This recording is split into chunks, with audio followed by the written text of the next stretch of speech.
Okay, welcome to Fire and Water, Elements for Resilience in a Climate of Change. Right now, I'd like to introduce our speakers. Carl Fisher, Executive Director of Save Our Canyons. Joseph Anderson, he's our Wasatch Front Area Manager with Utah DNR. Scott Frost is our Deputy District Ranger for the Salt Lake Ranger District. And Patrick Nelson is our Watershed Program Manager with the Salt Lake City Department of Public Utilities. With that, gentlemen.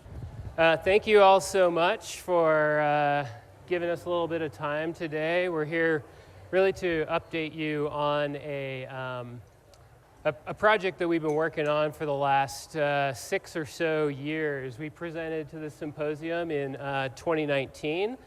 This is one of the slides I showed back in 2019, just talking about the need. With climate change happening, our forests and condition and our reliance on water in the Wasatch Mountains. We've seen wildfires ripping through our national forests and our watersheds, causing problems. As you can see from this watershed vulnerability summary from the Forest Service, the Wasatch Range has high vulnerability. So we wanted to try and do something about that. And Save Our Canyons, the state of Utah, Forest Service, and Salt Lake City have been collaborating to try and address a lot of these issues. So since 2018, we've done a lot of planning. We presented in 2019 kind of a concept of what we were going to do. Right now, we've gotten to work.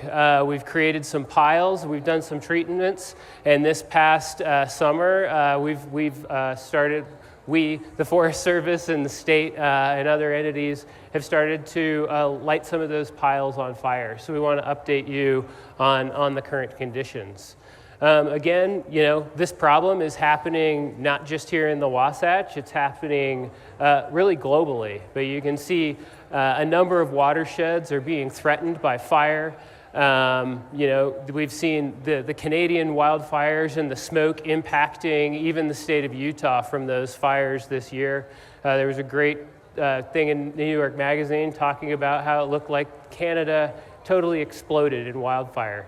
And our objective here is to make sure that that doesn't happen right here at home in the Wasatch Mountains and cause these problems that we're seeing. Here's a little bit of a model that we did with some folks at the University of Utah a number of years ago, looking at our snow water equivalent. In the lower right-hand corner, you can see kind of what today's condition for snow water equivalent in the Wasatch Range is. This is looking at what it's going to be in 2100. So there's, we've been in a massive drought. The models are suggesting that we are going to stay in that drought. Our primary concern is making sure that our watersheds remain healthy in the face of climate change and don't succumb to it. Salt Lake City, they'll give you a little bit of an update, but I wanted to just kind of, in the last few years, they did some climate modeling, and they're saying, our typical winter has about 156 days of temperatures below freezing, where we're actually accumulating water. Now, with climate change, we're looking at 109 days. We're seeing the season shrink on both ends of the season. That means less water available, and there's a lot of pressures that are coming on our watershed because of that. Just by way of comparison here, today, about where the left-hand line for on that 109 bar, if you look down, today we're 63 with a low of 45. So I'm not trying to conflate weather with climate, but nevertheless, we are seeing and living through some of these changes right now, and we want to do something about it. So why are we trying to do this work? Well, we want to make sure that our forests remain healthy. We want to not only address and reduce some of the impacts that we're seeing from climate change, but adapt to those. We want to make sure that our water remains available and of a high quality. There's some benefits to wildlife that we'll hear about. Obviously, there's going to be benefits to people. We put a lot of pressure on these watersheds, and it's incumbent upon us to be stewards of this landscape if we want to continue to enjoy it. And there's obviously economic impacts from industries and just the activities that happen in the Wasatch. So with that, I'm going to have Patrick come up here and present from the city. All right. So Carl just kind of queued it up a little bit, but I work for the Salt Lake City Department of Public Utilities. We're a retail water provider. We also do sewer, stormwater, and a number of other things. And I just kind of want to frame this work and why it might be important to you as folks who drink water on a daily basis. Utah is the second most arid state in the nation. For our service area, we serve water to parts of Sandy, Cottonwood Heights, Mill Creek City, Salt Lake City, and parts of Holiday. Little Cottonwood Canyon, we aren't the retail water provider for Sandy, but the water that comes out of Sandy does go into their service through the Metro plant. But if you can look, kind of starting from the top here, our areas that give about 60% of the water supply are City Creek Canyon, Parley's, and Big and Little Cottonwood Canyon. It's a pretty small watershed, and it's very close to an urban area. And through the statistics, the Forest Service and UDOT, there's an estimate that it receives more annual visitation than Yellowstone on an annual basis. How does that figure into a fire program, and why we are worried about that in the context of changing climate and fuels that are all being attacked by insects and even age, is that we have all these more ignition sources that we've introduced into our watersheds. We get about 60% of our water supply, like I said, from those canyons.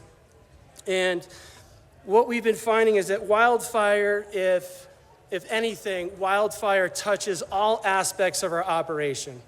So being in an arid state, we're reliant on that snow melt as both our snow reservoir and our drinking water source. If we get a big fire that knocks everything out, the canyons are so close, we lose our resiliency and we lose our redundancy in water supply. I feel like the graphic here is a great example. It's not just that the fire changes and ruins our chances for a good mountain bike ride or a good photo of the flowers. It changes water chemistry. It changes the way the sediments come down. Our treatment plants out the mouth of all these canyons cannot treat that water. We lose the ability to use these sources as water. This is a photo on the right side here of the Parley's fire from 2021. We get fires off the freeway all the time, but what we're finding it's different about these fires, and Joseph and Scott can also expand on this, is that they're running faster and hotter. If you remember, they evacuated Summit Park, Pine Brook, and all those other areas, and Mill Creek Canyon when this fire started running. This is a Forest Service photo from the person that was up in the plane. We lucked out that day. A lot of the air support was grounded. We don't always get that. We don't always going to have that luck. So the fuels treatments that we're looking at doing will help us into the future in protecting water supply. The city's updating its watershed management plan. It's a guiding document that kind of lays the groundwork of why we exist as a water provider and how we take care of our source water areas. We've done modeling in conjunction with the Forest Service and the state of Utah using their models and their input. You can see the wildfire hazard, all those things that are adding together are the model runs we've done. What you're seeing here on the map are the composite of the areas that we're concerned about that'll have the greatest impact to the water supply. So we're obviously advocating for fuels work to be done in these areas. So the areas that give us our biggest water, Big Cottonwood, Little Cottonwood, we have some pretty significant challenges to surmount with fuels and the potential of after impacts, post-fire impacts from wildfires near the mouth where it's the steepest.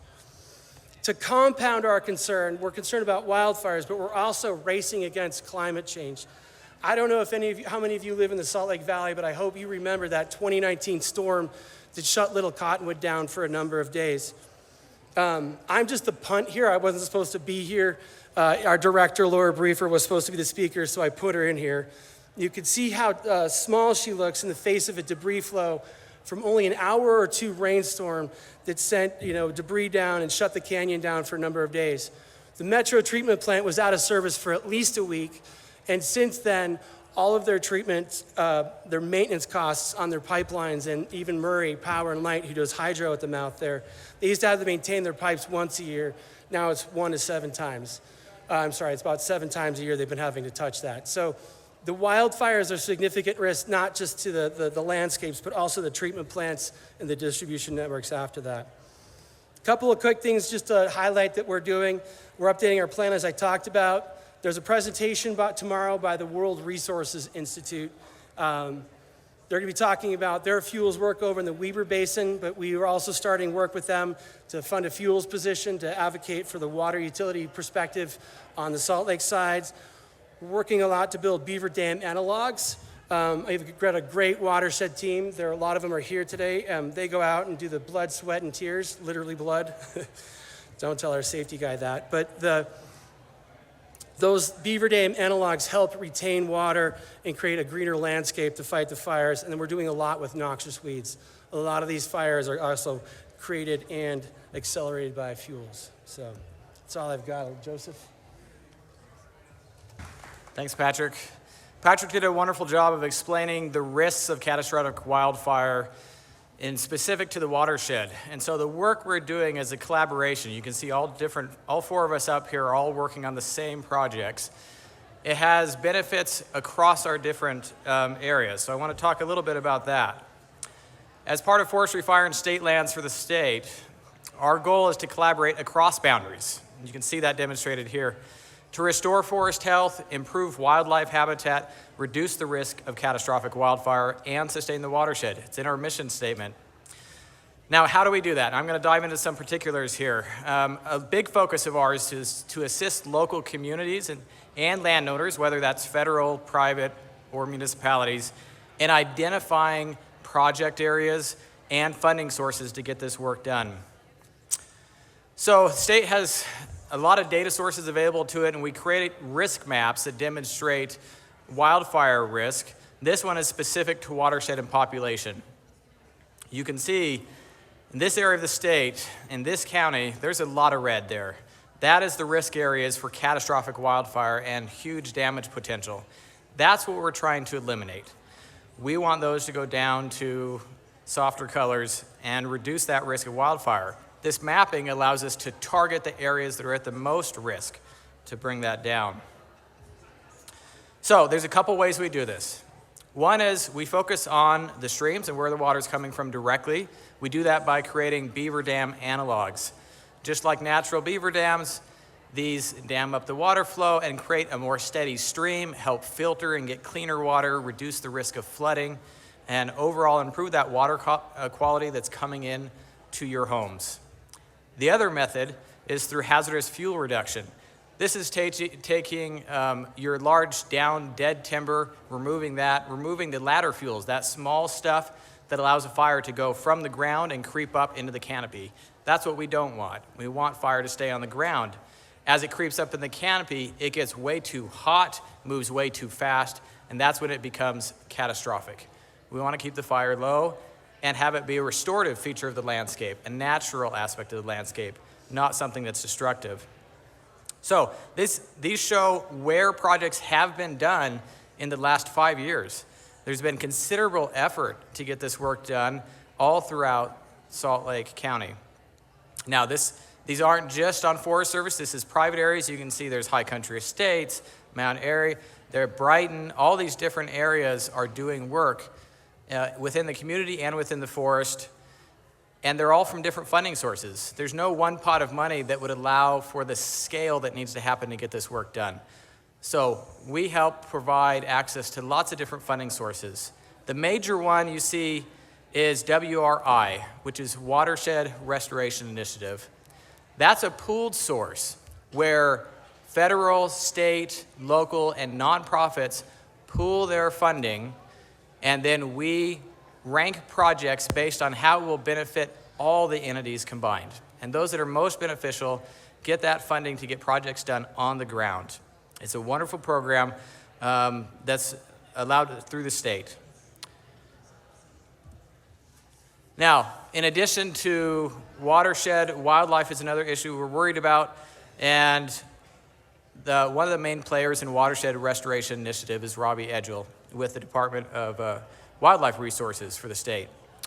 And I'm going to just read a couple quotes from him of the impacts of the work that we've been doing on the ground as a collaboration. The truth is that these habitats have been severely altered by human actions for nearly 200 years, and were probably also altered by Native Americans for thousands of years before that.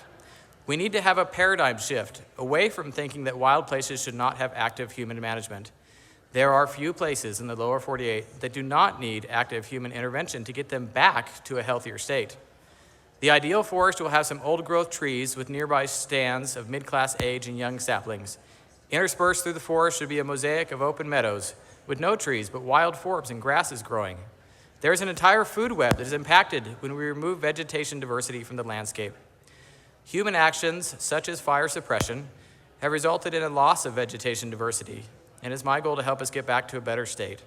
As a wildlife habitat restoration biologist, it is my goal to maximize vegetation diversity and quality across the landscape. We need more people to understand what we are trying to accomplish and the science that these decisions are based on. My hope is that we will continue to build momentum and gain public support to do many more projects to improve the vegetation diversity along the Wasatch Front and all across Utah. And while he's coming at it from a wildlife aspect, this work benefits all areas: forest health, the watershed, and local communities. Lastly, I just want to show a couple of pictures. I took these this summer to show areas where this work has been done. The picture on the left is up in Lambs Canyon on forest land, and you can see piles on the ground. Now, if you think about removing hazardous fuels, you might have different images in your head. This is what it looks like. They've gathered up all the dead and down timber, they removed that ladder fuel, and they piled them up. And as it got cold, they burned these piles. But everything else is going to look exactly the same as you see it in the picture. On the right-hand side is a picture up Immigration Canyon, where we've done the same work in a different type of vegetation, and that's scrub oak. It looks really nice. It's almost park-like. But that type of ecosystem is ideal both for the watershed and the wildlife, and to reduce those chances of catastrophic wildfire. So the results of these projects that we've been working on as a group improves that watershed quality and yield. It creates better food and habitat for the wildlife. It fosters a healthier forest. It allows us to restore natural fire behavior instead of catastrophic wildfire. And it makes our individual communities safer. And I'm very grateful to all the participants here who contribute to this work. And with that, I'm going to hand it over to Scott with the Forest Service. Thank you. All right. Hey, I'll try and hustle up so you guys can get to lunch. These guys have done a wonderful job setting the stage of what the Forest Service is trying to do. We are intent on collaborating with partners on a strategy called Wildfire Crisis Strategy. That's what WCS is. You see the map here on your left, or sorry, right. I'm getting my directions mixed up. This is tied to bipartisan infrastructure funding, Inflation Reduction Act funding, and it's part of a massive investment into trying to be proactive rather than reactive. So that's what everything we've been talking about. As we try to do fuels and address the risk from wildfire to water, to recreation, to wildlife, and the many other things out there, the reality is, in the past, what has happened is we've put a lot of funding and money into the reactive side. So that'd be fire suppression. Once a fire starts, we have a lot of money to put that fire out. We have a ton of resources to do that. But what are we doing on the front end? So these red polygons you see in the map, this is part of a program where we're investing significant amount, like quadruple acreage in terms of what we're trying to get done. That's many more millions of dollars than what we have invested in the past into fuel treatment work, what Joseph was showing you in terms of cut, pile, burn, lop and scatter, mastication, prescribed fire. These are all things that we're really trying to do and push. And the reason, to reiterate, these guys have got into why we are trying to do this. We've seen devastating fires in California, in Colorado, in Washington, Oregon. We've had, just as recently here in 2018, massive fires that were in the hundreds of thousands of acres. And we have a very high risk profile in terms of many of our watersheds and losing those watersheds to wildfire.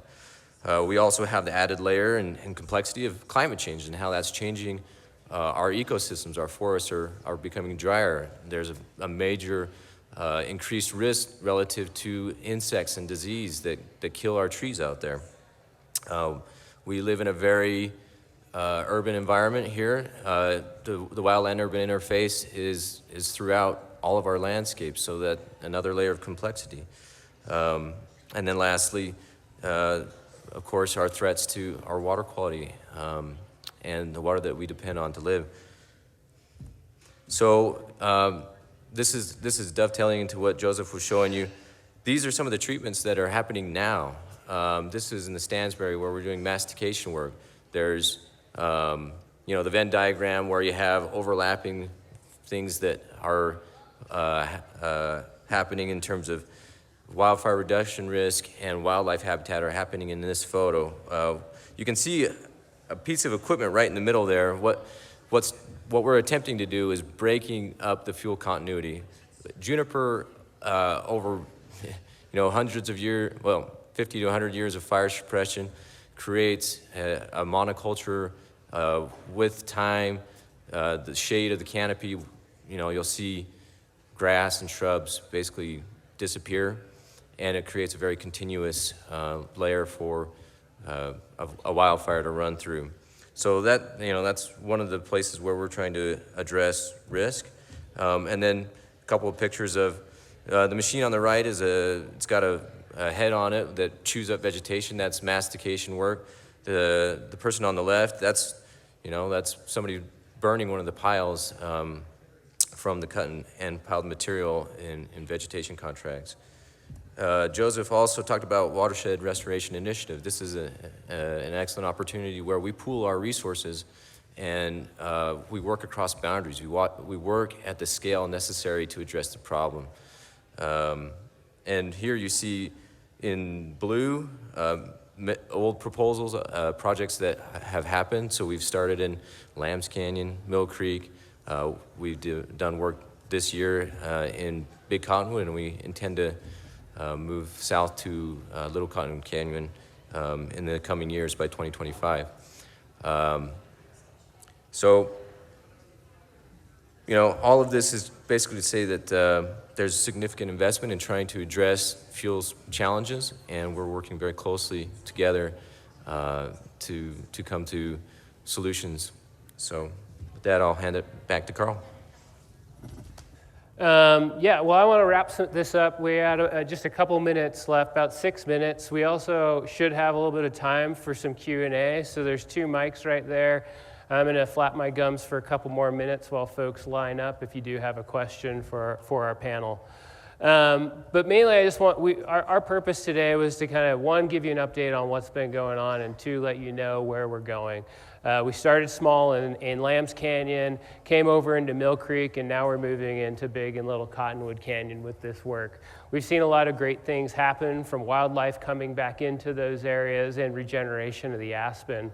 Failed to mention in one of my prior slides, but there were some nice aspens, but you could see the conifer encroachment happening. And I guess that when I was visiting a friend a number of years ago, they showed me around their house, and they were like, here's the bathroom. By the way, these aren't museum towels. You can use them. My point is that the Wasatch Mountains, they're not just a museum. We need to interact in a responsible, sustainable, and intentional fashion in these mountains to ensure that they remain of high quality, that they're wild, and they continue providing resources to us.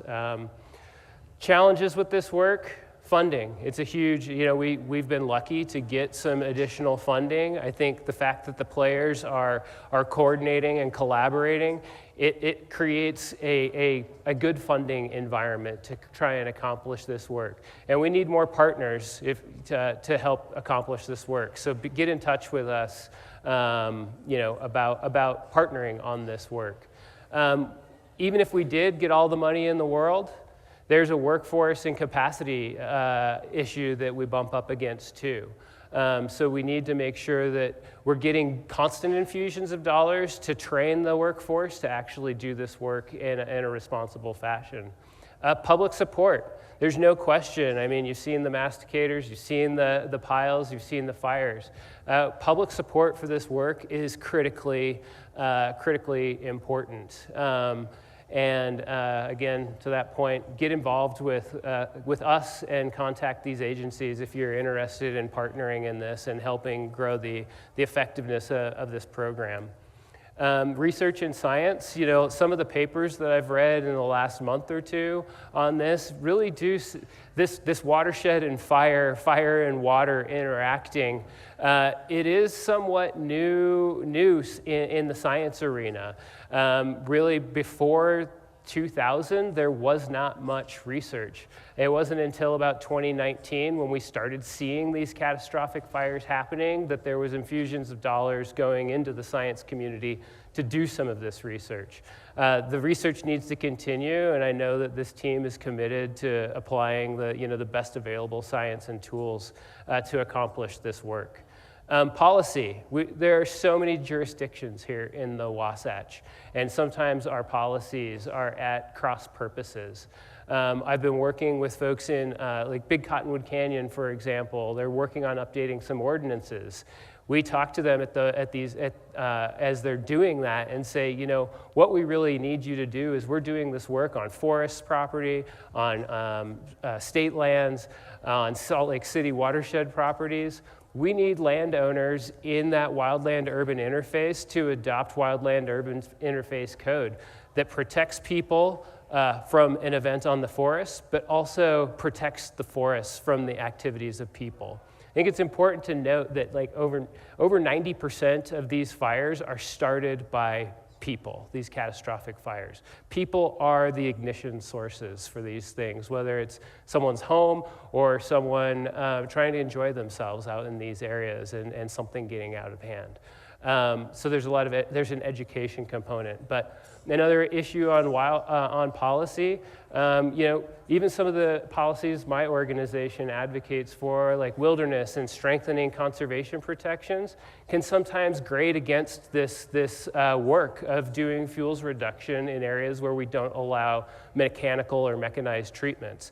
And I want, we've talked about this with the forest a little bit, and we're trying to work through some of this stuff. I think we believe that there are ways to accomplish this work in concert with the standards of the Wilderness Act, and those are conversations that are not happening just locally here, but happening nationally.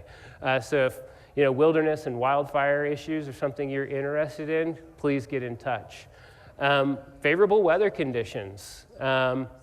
When you're lighting piles on fire, we need to make sure we're not putrefying our airshed as well with toxic smoke. And so, everybody's working with the Division of Air Quality to make sure that when there are prescribed burns, when there are pile burns going on, that column of smoke isn't harming people, it's going up into the atmosphere and getting done. And I think it's important to note that fire is a natural feature of our forests. Forests burn, they need it. It's like, I look at fire and forests like I look at wolves and the Yellowstone ecosystem. One of my mentors was Dave Foreman, and he talked about how when the wolves were removed from Yellowstone, the elk turned into not elk, but meadow potatoes, because we removed the predator from the system, right? And fire is the predator that keeps the forests and the conifers in check. And then the other challenge, if we do get a catastrophic wildfire, it puts all of this proactive work on pause because we got to shift resources to putting that thing out and making sure it doesn't take our watersheds offline and things like that. So these are some of the challenges, just a handful of the challenges that we're up against. So our group wants to maintain a strategic focus and expand efforts throughout the Wasatch Range to protect our watersheds and to protect our quality of life. And I think I left you about 20 seconds for a question. So If there are any questions, but if not, just thank you so much for listening, and please get in touch with either the city, the Forest Service, State Forestry, Fire, and State Lands, or Save Our Canyons. And thank you so much for your attention.